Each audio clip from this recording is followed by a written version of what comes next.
Hello students. अभी तक integration में हम लोग ज्योमेट्रिकल मीनिंग, डिफिनीशन और फार्मूला सारा पढ़ चुके हैं। अब हम लोग चलते हैं चैप्टर में और एनसीईआरटी का जो एग्जांपल्स है उसको हम लोग बनाएंगे। और वो एग्जांपल्स है पेज नंबर 295।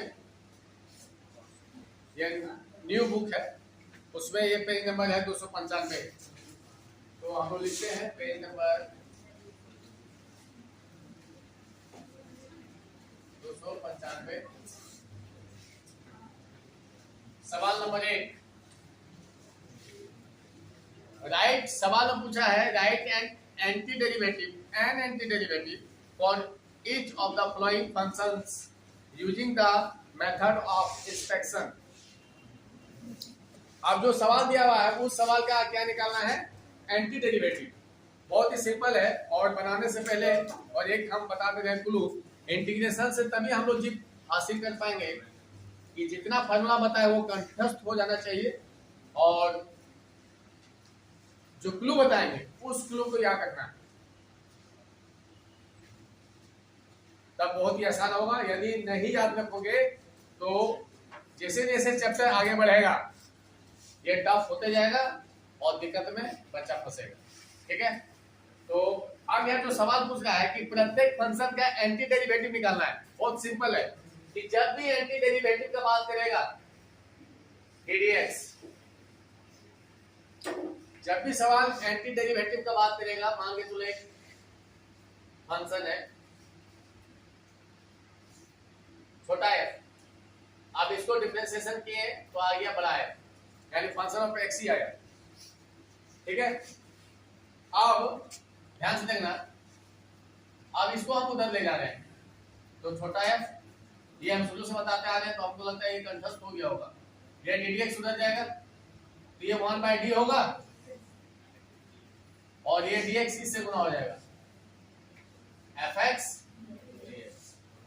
और 1/d का मतलब ये होता है एंटी डेरिवेटिव। एंटी डेरिवेटिव, अब इसी का सिंबल क्या होता है, इंटीग्रेशन का साइन। ठीक है, fx dx। इसका मतलब इसको हम लोग मैच करेंगे सवाल से कि सवाल में क्या बोला कि एंटी डेरिवेटिव निकालना है। एंटी डेरिवेटिव का मतलब ये होता है क्या, इंटीग्रेशन। क्या होता है, इंटीग्रेशन। इसका मतलब इसको हम लोग क्या करते हैं, जब सवाल बनाने बोलता है तो हम लोग एंटी डेरिवेटिव के ही फॉर्म में आंसर देंगे। एंटी डेरिवेटिव के ही फॉर्म में आंसर देंगे जब हम उसको बनाएंगे तब। लेकिन इसमें बच्चे को थोड़ा कंफ्यूजन होता है, एंटी डेरिवेटिव जैसे ही बोल देते हैं ना तो थोड़ा सा कंफ्यूजन होता है। तो ये याद रखना, आप एंटी डेरिवेटिव का जब भी बात होगा यानी उस फंक्शन का क्या करना है, डिफरेंशिएशन करना है, सॉरी इंटीग्रेशन करना है। ठीक है, तो रफ में हमको सवाल को पहले लिखते हैं, देखना ध्यान से। किसका बोला है, cos 2x का, देखना सिंपल। तो 2x से क्या करेंगे हम लोग, इंटीग्रेशन। तो cos 2x का क्या होगा, sin 2x। चेन रूल से नीचे जाएगा, आया क्या बैठेगा, आया पकड़ में, कोई दिक्कत। आप सोच के देखो तो इसका क्या करने से, इसको क्या करने से ठीक ये मिलेगा, डिफरेंशिएशन। कैसे आया, इसका मतलब यहां से देखो ये हमको मिल गया, अब ये चीज इधर आएगा, ये चीज इधर आएगा तो क्या बन जाएगा, डिफरेंशिएशन। इसका मतलब ये हुआ, इसका हम लोग डिफरेंशिएशन करेंगे तो ये मिलेगा, ये मिलेगा। तो सवाल हम लोग लिखते हैं, सॉल्व वी है। सवाल क्या दिया है, cos 2x का एंटी डेरिवेटिव। तो इसको हम लोग रफ में करेंगे डायरेक्ट इंटीग्रेशन। देख लो रफ में क्या करेंगे, डायरेक्ट इंटीग्रेशन करेंगे। आज जब हम इसको फाइनल लिखेंगे तो इसको किस फॉर्म में लिखेंगे, ddx के फॉर्म में। आए समझ में, देख लो ddx इसका sin 2x बटा 2 का, sin 2x बटा 2 प्लस c का, तब इसका cos 2x। अब समझ आया? चलो ध्यान से, यदि फिर से बता रहे हल्का सा, देखो तो ये डी इधर आएगा, ये डी इधर आएगा तो 1/d बनेगा। तो क्या हुआ? एंटी डेरिवेटिव हुआ किसका? आज इसका आंसर sin 2x बटा 2 प्लस c। तो ये हमेशा तुम लोग रफ में बनाओगे। यदि सब्जेक्टिव में आया, किसमें आया? सब्जेक्टिव में आया तो उसको पहले रफ में बनाएंगे और रफ में बनाने के बाद इसको ddx के फॉर्म में लिखेंगे, ddx के फॉर्म में लिख देंगे, तब ये हो गया तुम्हारा anti derivative of cos 2x। अब यदि ऑब्जेक्टिव में पूछेगा, किसमें पूछेगा? ऑब्जेक्टिव में पूछेगा तो डायरेक्ट हम लोग यहाँ इंटीग्रेशन कर देंगे और जो आएगा वही ऑब्जेक्टिव में लगा देंगे, बी सी डी जो भी हो। ये किसके लिए? सब्जेक्टिव के लिए। क्या कि सब्जेक्टिव हो सकता है 2 नंबर में पूछ दे, और यदि 2 नंबर में तुम इंटीग्रेशन के फॉर्म में बना देगा ना, हो सकता है नंबर काट दे, नहीं समझाया? हो सकता है 2 नंबर में 1 नंबर में, क्या कि एंटी क्या कि वहां सवाल में लिखा हुआ बाय इंस्पेक्शन मैंने बुझिया, इस वजह से इसको इस फॉर्म में तुमको लिखना ही पड़ेगा, पूरा नंबर चाहिए। तो क्या क्लू याद रखेंगे कि जो दिया हुआ सवाल उसको क्या करेंगे? इंटीग्रेशन। क्या करेंगे? इंटीग्रेशन। अब जो आया उसको क्या लिखेंगे? ddx लेफ्ट साइड, और जो दिया था उसको राइट साइड लिखेंगे। जो आया उसको ddx के फॉर्म में लिख देंगे, अब जो सवाल था उसको राइट साइड। आया पकड़ में? ये हो गया तुम्हारा एंटी डेरिवेटिव। बहुत ही इंपॉर्टेंट है, जब सवाल ये पूछ देता है ना अचानक तो बच्चा के माइंड से हट जाता है। हमेशा याद रखना, एंटी डेरिवेटिव पूछा है तो उसका इंटीग्रेशन करना है, और जब उसको लिखेंगे तो डिफरेंशिएशन के फॉर्म में। क्लियर? अब अगला सवाल हम लोग देखते हैं। दूसरा सवाल, पहला सवाल था ये, दूसरा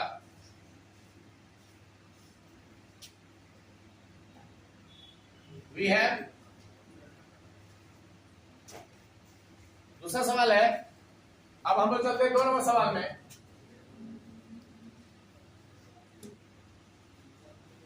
we have,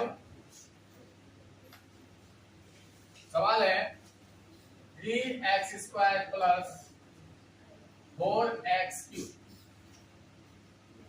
तो हम क्या बोले क्लू? इसका एंटी डेरिवेटिव, इसका इंटीग्रेशन करेंगे रफ में। अभी नया नया तो रफ में करो, 3x² प्लस 4x3 बगल में dx। अब ये देखो ये प्रॉपर्टी यदि हम लगाएंगे तो कौन सा प्रॉपर्टी लगेगा? इंटीग्रेशन बटेगा, इंटीग्रेशन यहाँ भी जाएगा और इंटीग्रेशन यहाँ भी जाएगा, है ना? ध्यान से 3x² dx होगा प्लस 4x3 dx। अब ये कौन सा प्रॉपर्टी लगेगा? यहाँ कोएफिशिएंट बाहर निकलेगा, कोएफिशिएंट। क्लियर? अब उतना बताने की जरूरत नहीं, अब डायरेक्ट इसका करते हैं एक्शन में। क्या हो गया? 3x3 बटा 3। क्लियर? प्लस क्या होगा यहाँ? 4x4 बटा 4 प्लस 3 कैंसिल, 4 कैंसिल, तो बचा क्या? इसी को यहाँ लिखना है, ddx के फॉर्म में जाएगा, हाँ या ना? क्या होगा? x3 plus x4 plus c equal to 3x² plus 4x3। यही फाइनल। फिर एक बार बता सकते हैं, यदि ऑब्जेक्टिव में c को फॉर्म में आंसर नहीं दिया हुआ हो तो c को हटा के देखना, ऑब्जेक्टिव में b c d के ही होगा। यहाँ c हटेगा तो sin 2x बटा 2 इसका आंसर होगा। यहाँ से c हटेगा तो क्या होगा? x3 प्लस x4 होगा। सी में आंसर दे भी सकता है ऑप्शन में और नहीं भी दे सकता। ठीक है? अब हम लोग 2 नंबर सवाल पर डिस्कस करेंगे। एग्जांपल 2,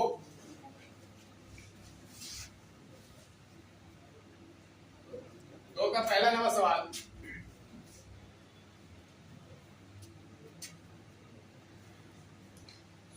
आप यहाँ बताते हैं कि जब भी इंटीग्रेशन सवाल में पूछेगा या सवाल दिया हुआ रहेगा तो वहां कुछ लिखता नहीं है, ना y बराबर लिखेगा ना fx बराबर लिखेगा, कुछ भी नहीं लिखेगा। तो हम लोग क्या करेंगे? बच्चा क्या करेगा? तो जब भी सवाल बनाना स्टार्ट करेगा तो तो ऑलवेज याद रखना, ऑलवेज याद रखना कि लेट आई इक्वल टू यानी इंटीग्रेशन, अब याद रखना ये माइंड में पूरा डाल लो, लेट आई इक्वल टू, समझ गया। अब जैसे लेट आई इक्वल टू दे दिया इसका मतलब अब यहाँ इंटीग्रेशन में साइन होगा, यानी सवाल ही पूछा है फाइंड द फ्लोइंग इंटीग्रल्स, अब एंटी डेरिवेटिव नहीं है, फाइंड द फ्लोइंग इंटीग्रल्स, ये क्लू है ऑलवेज, ठीक है। लेकिन सवाल जब पूछेगा बोर्ड एग्जाम में, जब भी सवाल बोर्ड एग्जाम में पूछेगा तो ये साइन दिया हुआ रहेगा, यदि दिया हुआ नहीं रहेगा आप बोलेगा फाइंड इंटीग्रल, तो हम क्या करेंगे, solve we have let I equal to, हाँ है ना। चलो सवाल लिखते रहो, x का पावर 3 माइनस 1 बटा एक्स स्क्वायर, अब यहाँ थोड़ा हम क्लू बताएंगे, ठीक है। क्या बच्चा फंसता है अब यह बता देते थे, तुरंत हालत खराब हो जाएगी, हालत खराब, ठीक है। सब बोल देगा। अब इसको बोलते हैं अलजेब्रिक फंक्शन, जब x आ जाता है ना कोई फंक्शन में तो उसको हम लोग बीजगणित हिंदी से बोलते हैं, क्या बोलते हैं, बीजगणित हिंदी से बोलते हैं, और इंग्लिश से बोलते हैं अलजेब्रिक, अलजेब्रिक बोलते हैं, ठीक है। तो इसको हम लोग बोलेंगे उपयोगी अलजेब्रिक फंक्शन, ठीक है। अब अलजेब्रिक में ये कौन सा फंक्शन है, रेशनल फंक्शन है, क्या है ये, रेशनल फंक्शन, यानी बट्टा वाला में px बटा qx के फॉर्म में है ये, तो px और qx के फॉर्म में इस टाइप का सवाल 3 केस होता है, बहुत इंपॉर्टेंट चीज बता रहे हैं। पहला केस, पावर ऊपर में ज्यादा नीचे कम, पहला केस हो सकता है ना। दूसरा केस, पावर ऊपर में कम नीचे ज्यादा, दूसरा केस। तीसरा केस, ऊपर में भी पावर सेम, जितना पावर है उतना ही नीचे। 3 केस हो गया होता। अब यही सवाल है, अभी हम बना के तुमको दिखाए, अब अगला ही सवाल आ गया ये, तब क्या करें, तो बच्चा को यही अनुभव होगा ना कि ये भी अलजेब्रिक है और ये भी अलजेब्रिक है, सर तो बताए इसको ऐसे, तो ये भी ऐसे ही बनेगा, नहीं समझ आया। दोनों बीच में डिफरेंस क्या है, तो ऊपर में जो है फंक्शन उसका डिग्री 3 है और नीचे में जो है फंक्शन उसका डिग्री 2 है, यानी ऊपर में ज्यादा है और नीचे कम। अब यहाँ क्या है, ऊपर में जो फंक्शन है उसका डिग्री 2 है और नीचे है 3, यहाँ कम है और यहाँ ज्यादा है, तब क्या होगा, तो बच्चा कहानी खत्म हो जाएगी, अरे इसको तो नॉलेज नहीं है। तो आप यहाँ क्लू बता रहे हैं कि जब भी अलजेब्रिक फंक्शन रहेगा, जब भी अलजेब्रिक फंक्शन रहेगा और ऊपर पावर ज्यादा और नीचे कम, ऊपर में पावर ज्यादा हो और नीचे कम हो, तब उस फंक्शन को हम लोग क्या करेंगे, बहुत ही सिंपल से बनेगा।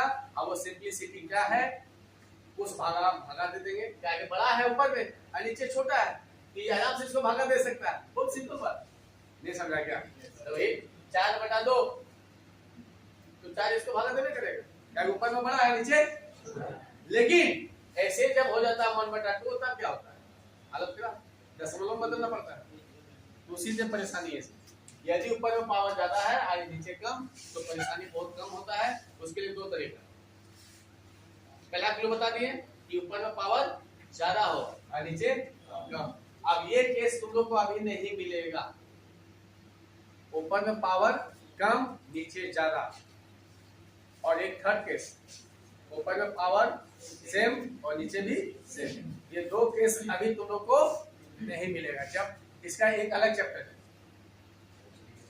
क्या है इसका एक अलग चैप्टर, समझ में गया। तो ये पहला टॉपिक बता रहे हैं, जब पावर ऊपर में ज्यादा हो और नीचे कम हो, तो ये आराम इसको भागा दे देगा, क्लियर।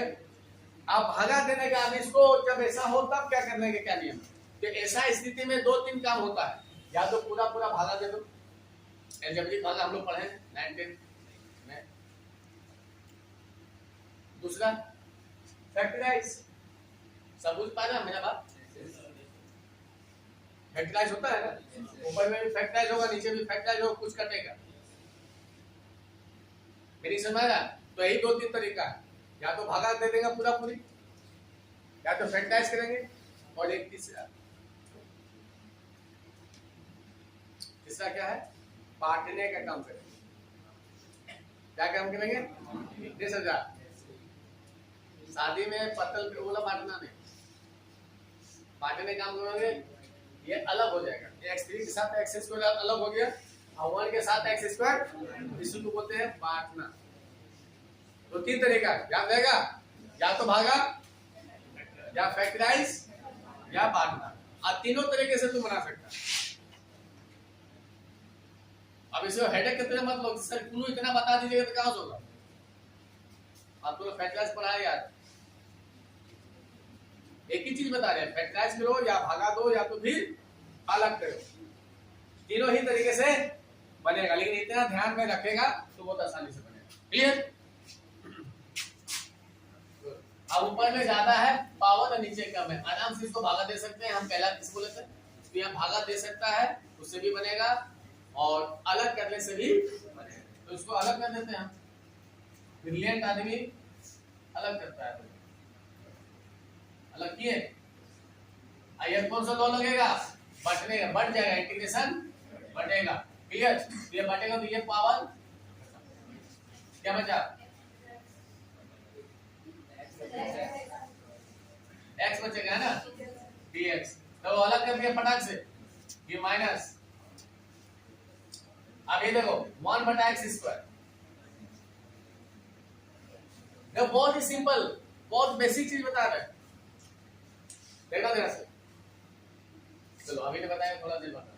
अब ये बना xn, तो क्या होगा 1 + 1/1 + 1 आया ना, माइनस। अब यहाँ बच्चा दिमाग लगाता है, क्लू बता रहे हैं।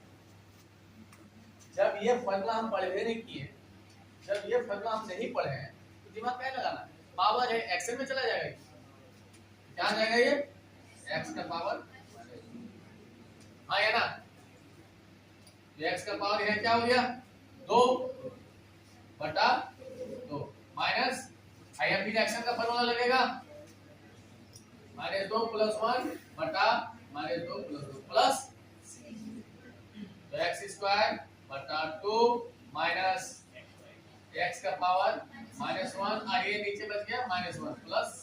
और एक बार सरिया के लिखना है, फाइनल हम लिख देते हैं i = भी लिख सकते हैं फाइनल में, देयरफॉर i = x²/2 ये माइनस नीचे डाटा नहीं है और ये से लड़ जाएगा तो प्लस हो जाएगा, आज पावर -1 है उसकी वजह से बट्टा हो जाएगा, तो 1/x। और नीचे में 1 जो है वो 1 इससे गुना होगा, x ही होगा, इस वजह से 1 को लिखने की जरूरत नहीं है, प्लस ये हो गया फाइनल।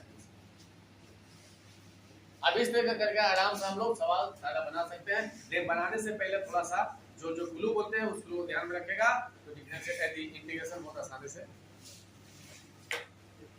अब हम लोग चलते हैं 3 नंबर सवाल में। Solve late always I.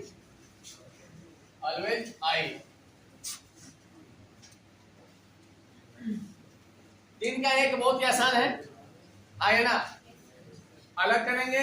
पहला बनेगा इंटीग्रेशन sin x dx, दूसरा बनेगा integration cos x dx। Direct ऐसे कभी मत लिखना, अलग करके ही लिखना है, ना तो आदत खराब हो जाएगा। क्लियर? इसलिए हम 2 नंबर नहीं बता रहे हैं, 3 का 2 बता रहे हैं, 1 नंबर नहीं बता रहे हैं, 3 का 2 बता रहे हैं, 3 का 2।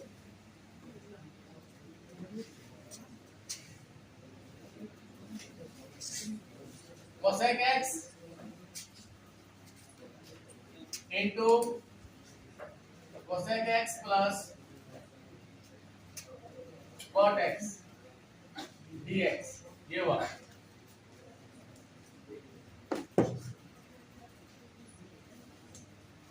अब बच्चा चाहे तो इसको भी बना सकता है, लेकिन हम जो क्लू बताए उस क्लू के हिसाब से आने वाला सवाल बनाने में बहुत आसान होगा। आप देखो ये सवाल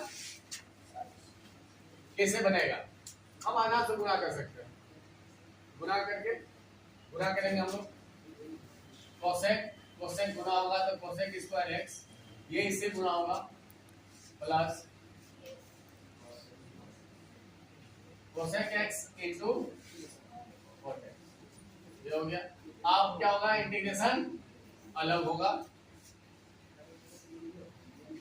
cosec square x dx plus integration cosec x into आया ना। आप बोर्ड देखेगा, थोड़ा आपको बताएंगे, देखना जब हम लोग थोड़ा सा हैबिट हो जाएगा बनाते बनाते, तो ये लाइन लिखने की जरूरत नहीं है, डायरेक्ट ये लाइन लिखेंगे, यानी इस लाइन में दोनों अलग कर देंगे, dx भी अलग कर देंगे। ठीक है, बुझ गया सर। अब हम लोग चलते हैं कि जब भी हम लोग सवाल बनाएंगे तो मेन इंपॉर्टेंट बात ये है कि तुम्हारा फॉर्मूला तुमको याद है या नहीं, जनरल फॉर्मूला जो बताया गया। यदि वो फॉर्मूला तुमको याद नहीं है, कंठस्थ नहीं है, तो सवाल को किस रास्ते लेके जाना है ये तुमको मालूम चलेगा नहीं। ये अंदाजे के जाएगा, तू आधा बनाएगा फिर कटिंग होगा, फिर आधा बनाएगा फिर कटिंग होगा, फिर सवाल गलत होगा, फिर समय लगेगा। तो जनरल फॉर्मूला तुमको मुखस्ती होना, कंठस्थ होना बहुत ही जरूरी है, तभी ये सवाल आगे बनेगा, नहीं तो सवाल नहीं बनेगा। क्लियर? आगे हम देखते हैं कैसे डिसीजन लेते हैं। देखो हम डिसीजन ले रहे हैं, ये सवाल आगे बढ़ेगा या यही रुकेगा। तो सबसे पहला देखना है integration of cosec square x dx. अब हमको देखना है कि फॉर्मूला में कोसेक स्क्वायर एक्स है या नहीं है। होता है? अब जब होता है तो इसको आगे बढ़ा के क्या करेंगे हम लोग? ये सर भाई हम क्या बोलना चाहते हैं? सर भाई तूने बुझे क्या? हम क्या बोले कि यदि इसका फॉर्मूला होता है कि हम डायरेक्ट लिख देंगे, आगे बढ़ाने का मतलब समझ में आ रहा है। और दूसरा टेक्निक, और जब इसका फॉर्मूला इंटीग्रेशन इसका होता है डायरेक्ट, तो उसका डायरेक्ट हम लिख देंगे, आगे बढ़ाने की जरूरत नहीं है। आया पकड़ में? तो इसका मतलब कोसेक स्क्वायर एक्स का इंटीग्रेशन होता है, क्या होता है? Minus cot x. ऑप्शन में आया या नहीं आया? फिर बता देते हैं, यदि कोसेक स्क्वायर एक्स का इंटीग्रेशन नहीं होता, यदि नहीं होता तो कोई बता सकता है क्या करना पड़ता है? तो पीओ 10 क्लास का फॉर्मूला लगाते हैं, cosec square theta minus cot square theta equal to 1। बाप कसम बोलते हैं, यदि जहां मिस्टेक किया ना बाप की सब, तो चवड़िया ने उधर दिया ना, तो पहला वही नाम सुन लो, नजर किधर है? बाप कसम बोलते हैं, इतना जो बकरे है ना, इतना आसान नहीं समझो। हम जो क्लू बता रहे हैं, उस क्लू से यदि नहीं बनाओगे ना, माथा पटक के मर जाओ। हम क्या बोले कि यहाँ आके सवाल पूछेगा कि किस रास्ता तुमको ले जाना है, और तुमको फॉर्मूला याद नहीं है, 10 क्लास का फॉर्मूला याद नहीं, तुम कैसे लेके जाओगे? मेरी समझ आ गया? उसमें भी हम छोड़ेंगे नहीं, एकदम माफ नहीं है, करेंगे। क्लियर? अगला तो ये दोनों आ गया, कितना मजेदार टॉपिक है। देखो यहां से पता चल गया कि ये आगे नहीं जाएगा, डायरेक्ट आंसर आ गया। आपको बता सकता है कि इसका डायरेक्ट इंटीग्रेशन होता है या नहीं होता है? होता है।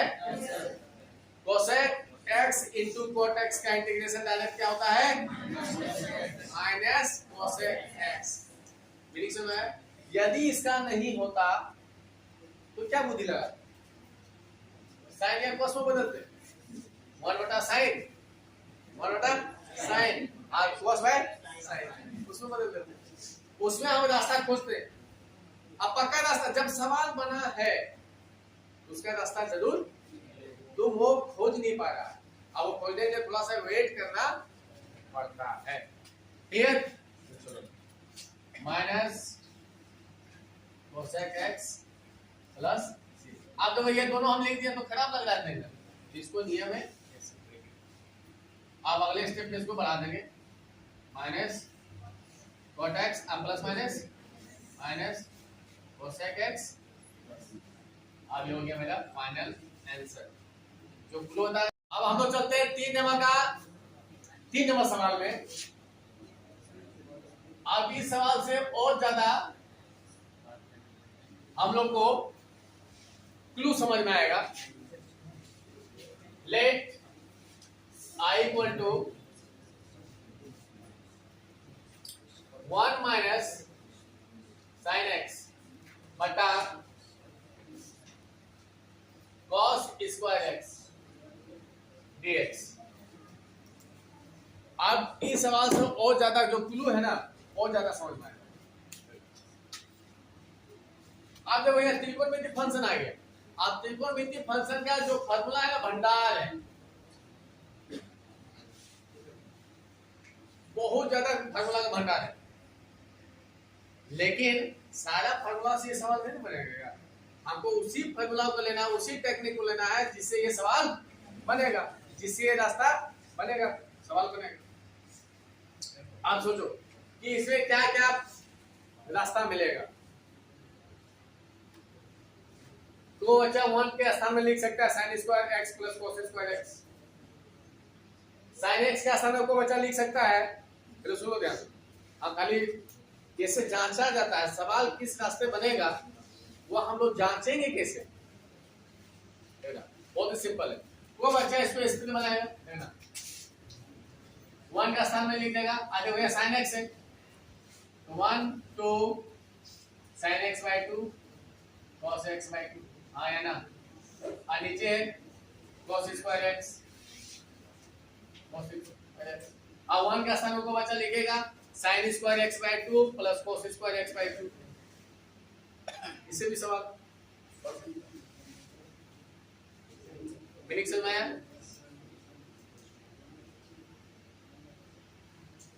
एक रास्ता ये हो गया, दूसरा रास्ता जो हम इधर से लिख रहे हैं, ये पहला रास्ता कैसे जांचेंगे हम ये सवाल किस रास्ते से बनेगा।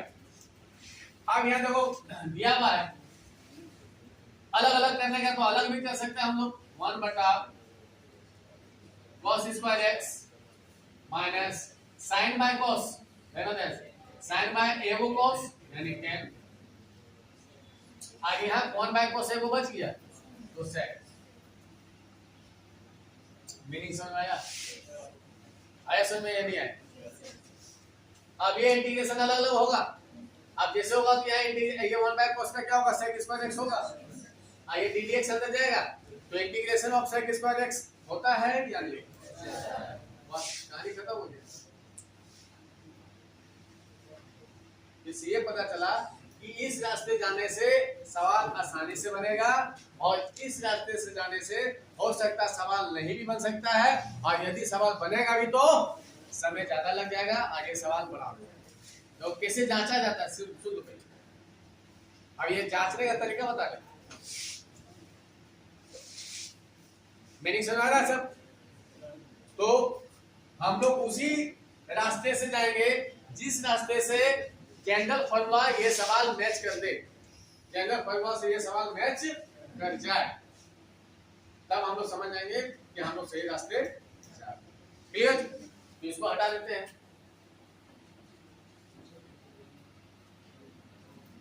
अब हम लोग क्या करेंगे, इसको बांट देंगे तो 1 बाय कॉस स्क्वायर एक्स, और हम बोले जब थोड़ा सा समय बीत जाएगा इसमें तो डायरेक्ट हम लोग अलग कर देंगे। अलग किए, आगे क्या होगा माइनस होगा साइन बाय कॉस, या तो फिर एक लाइन लिख सकते हैं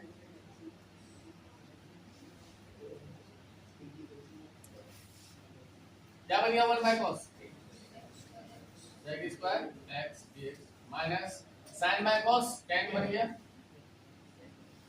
हम तो चले बता दे रहे ये सवाल अभी हम दे देंगे ना तो बच्चा को खाली सवाल को फार्मूला में पुट करने में लोग को इतना लेजीपन लगेगा क्लास में सवाल को छोड़ देगा, इतना उत्तर नहीं पाएगा। साइन बाय कॉस tan होता है और 1 बाय एगो कॉस ये बच गया है, उसके बदले में sec x हम डायरेक्टली के साथ बता दें।